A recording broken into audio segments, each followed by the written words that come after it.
বান্দা যখন আল্লাহর দরবারে দুহাত উঁচু করে চোখের পানি ফেলে দেয়, মুসলিম শরীফের হাদিসের ভিতরে এসেছে, গভীর রাত্রে, রাতের তৃতীয় অংশে আল্লাহ রাব্বুল আলামিন প্রথম আকাশে আসেন আর ডেকে বলেন, পৃথিবীতে আছো নাকি কেউ গুনাহ করে জীবন বরবাদ করে দিয়েছো, আমার কাছে মাপ চাও। ঋণগ্রস্ত আছো, অসুস্থ আছো, অপমানিত আছো, কে আছো মাজলুম, আমাকে ডাকো, আমার কাছে বলো, আমি ডাকের সাড়া দেব, জীবনের আশা পূরণ করে দেব। ওই সময় যেই সমস্ত লোকেরা কান্দে তাহাজ্জুদের নামাজ পড়ে, আল্লাহ জিজ্ঞেস করেন ফেরেশতারা, অমুক অমুক দেশে অমুক অমুক বান্দারা কান্দে কেন?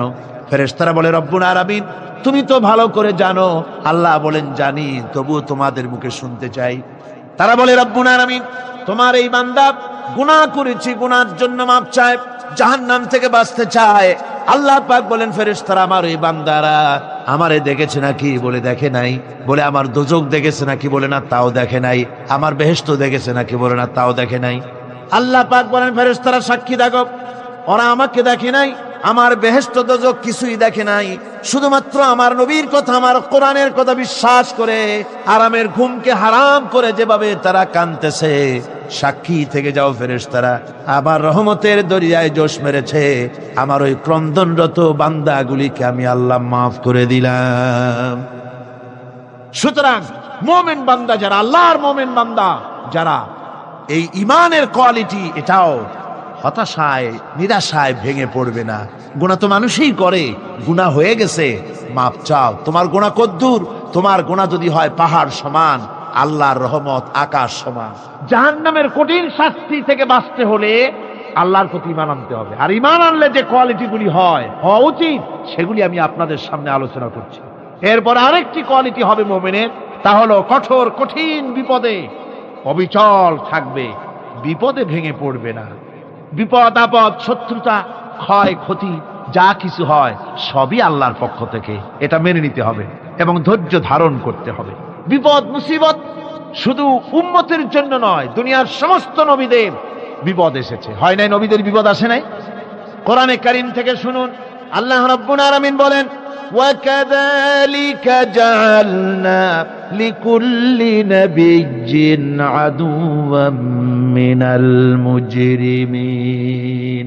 আল্লাহ পাক বলেন, এমনি করে আমি সকল নবীদের শত্রু বানিয়ে দিয়েছি সব পাপিষ্ঠ আর অপরাধ প্রবণ লোকদেরকে।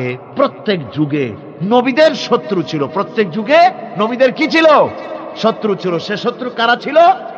আল্লাহ পাক বলছেন, নবীদের শত্রু ছিল পাপিষ্ঠ আর অপরাধ প্রবণ লোক, এরাই ছিল নবীদের দুশমন। রাসূলগণের অবস্থা যদি এই হয়, তাহলে তার উম্মত, ওই দিনের ধারক বাহক যারা, তাদের বুঝি বিপদ আপদ হবে না নাকি? হবে কিনা?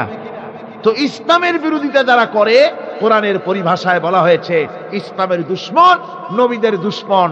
দুনিয়ার সব পাপিষ্ঠ আর অপরাধ প্রবণ লোকেরাই ইসলামের দুশমন হয়, নবীদের দুশমন হয়। আজও দেখেন, আজও তাকিয়ে দেখেন, ইসলামী আন্দোলনের বিরোধিতা যারা করে তারা পাপিষ্ঠ চরিত্রের কিনা, তাকায় দেখেন, খুঁজে দেখেন, সর্বত্র খুঁজে দেখুন, খুঁজে দেখুন।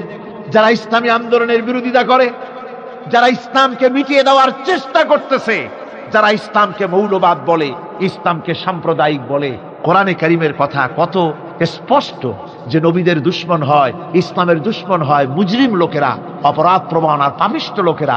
আজও আমরা দেখতে পাই এই শ্রেণীর লোকেরা পাপিষ্ঠ এবং সবচাইতে সমাজের নিকৃষ্ট ধরনের চরিত্রহীন লোক। নামাজ নাই।